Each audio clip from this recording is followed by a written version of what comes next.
Assalamualaikum warahmatullahi wabarakatuh. Kembali lagi kita melanjutkan materi kita, yaitu tentang 11 sistem yang ada pada karburator. Pada kesempatan kali ini kita akan mempelajari tentang sistem stasioner atau kecepatan idle. Langsung saja ke materi. Jadi fungsi dari kecepatan stasioner atau sistem stasioner adalah untuk mensuplai campuran udara dan bahan bakar pada saat katup throttle atau throttle valve masih dalam keadaan tertutup atau pedal gas belum diinjak. Katup throttle akan dihubungkan dengan pedal gas melalui kawat gas. Jadi pembukaan katup throttle ini tergantung pada berapa dalam pedal gas diinjak. Semakin dalam pedal gas diinjak, maka katup throttle atau throttle valve ini akan terbuka semakin lebar. Katup throttle ini berfungsi untuk mengatur udara yang masuk ke karburator. Sebelum kita mempelajari tentang materi ini, kita harus tahu bahwa prinsip kerja dari karburator adalah berdasarkan pada vakuman atau perbedaan tekanan, di mana bahan bakar akan mengalir dari tekanan yang lebih tinggi menuju ke ruang yang memiliki tekanan yang lebih rendah. Pada saat kecepatan idle, maka throttle valve dalam keadaan tertutup. Jadi ketika mesin hidup, maka terdapat hisapan torak. Inilah yang menjadikan ruang yang ada di bawah katup throttle kevakumannya akan lebih besar daripada kevakuman yang berada di atas throttle valve. Ruang yang ada pada bagian venturi atau main nozzle, di bagian main nozzle ini juga memiliki kevakuman yang lebih kecil karena udara yang masuk ke karburator masih terhalang oleh katup throttle.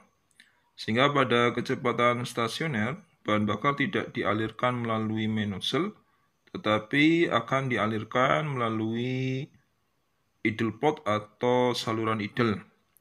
Pada saat kevakuman di bawah throttle valve besar, maka bahan bakar akan mengalir dari ruang pelampung menuju ke saluran idle. Bagaimanakah aliran dari sistem stasioner ini? Yaitu yang pertama adalah bahan bakar akan mengalir dari ruang pelampung, di mana kita sudah mempelajari bahwa ruang pelampung ini adalah ruangan yang digunakan untuk menampung sementara bahan bakar. Kemudian dari ruang pelampung ini, bahan bakar akan terhisap karena adanya kevakuman di saluran idle pot atau di bawah katup throttle, dan keluar melalui main jet. Dari ruang pelampung akan keluar melalui main jet. Main jet ini berfungsi untuk sebagai saluran utama yang mengalirkan bahan bakar menuju ke semua sistem yang ada pada karburator. Sistem pada karburator itu yang ada 11 sistem ini, maka main jet utama ini adalah sebagai saluran utama yang mengalirkan bahan bakar ini ke semua sistem. Dan main jet ini di dalam karburator itu terdapat dua jenis, khususnya yang karburator yang memiliki atau berjenis double barrel, yaitu terdapat dua main jet, yaitu primary main jet dan secondary main jet. Pada saat kecepatan stasioner, bahan bakar bukan dialirkan dari secondary main jet, tetapi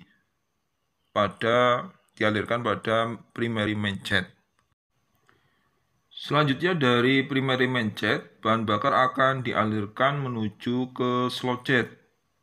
Bahan bakar yang dikirim pada kecepatan idle ini dikontrol oleh slot jet.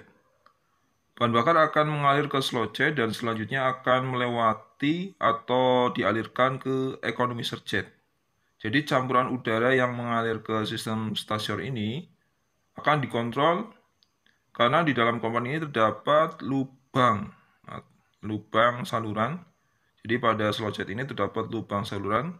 Jadi perbandingan campuran yang diberikan kepada sistem stasioner ini tergantung pada diameter lubang pada slot jet, di mana pada kondisi stasioner membutuhkan perbandingan 11:1, yaitu 11 udara dan 1 bensin.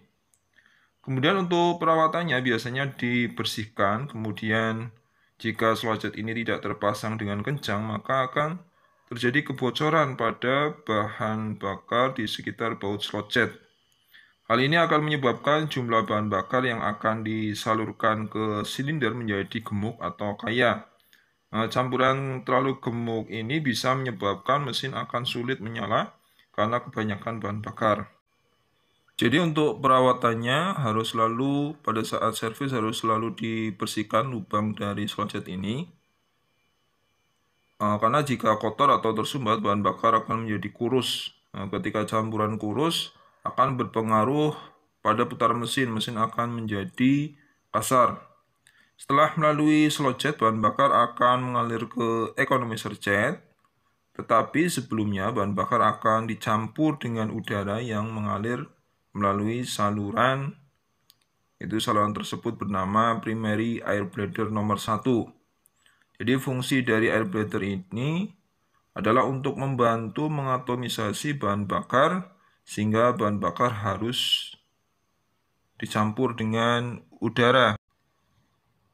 Sehingga dengan dicampurnya udara melalui air bladder ini, bahan bakar yang keluar dari saluran starter ini sudah berupa kabut atau berupa cairan bensin yang sudah berupa partikel-partikel yang kecil.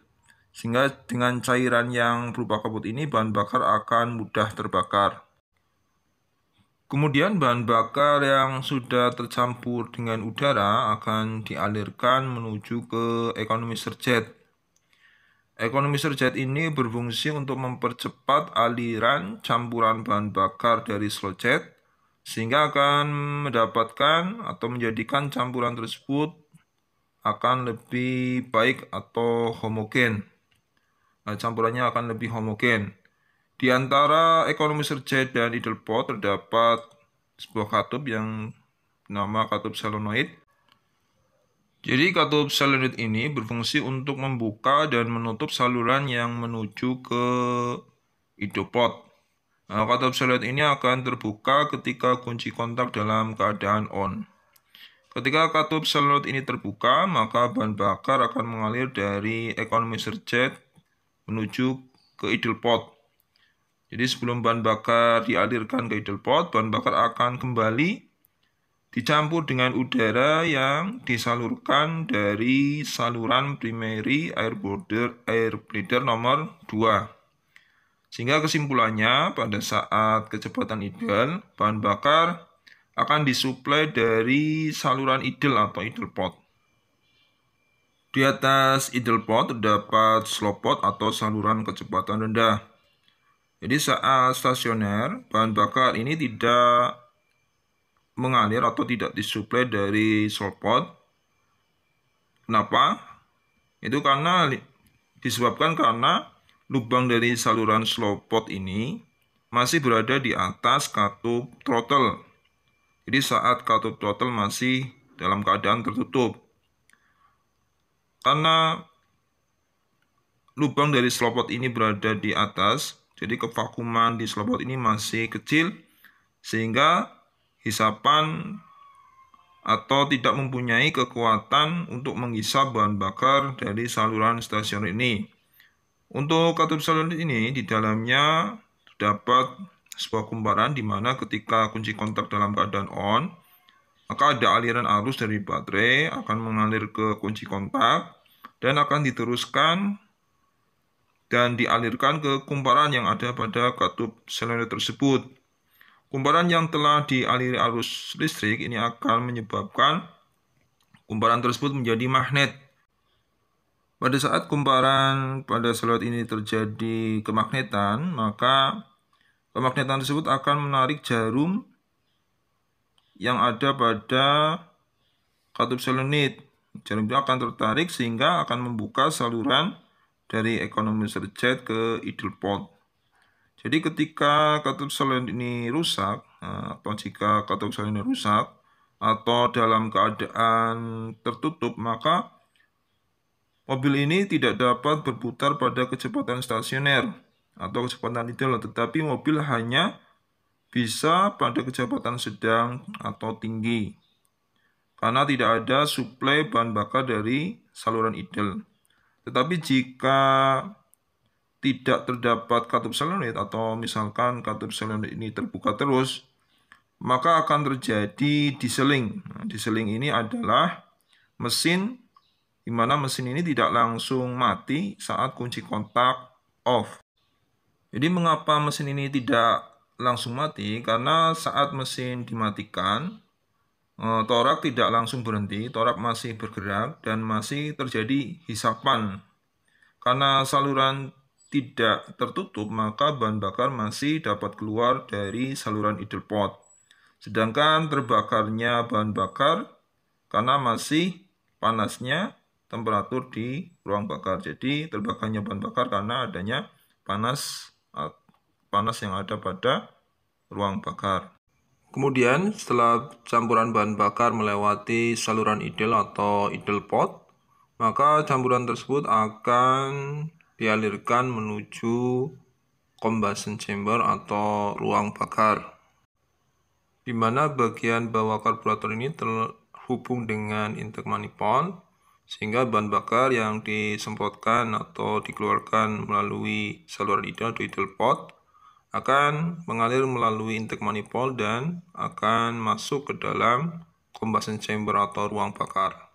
Demikian penjelasan dari sistem stasioner pada karburator. Untuk sistem selanjutnya akan dilanjutkan pada video berikutnya. Terima kasih. Wassalamualaikum warahmatullahi wabarakatuh.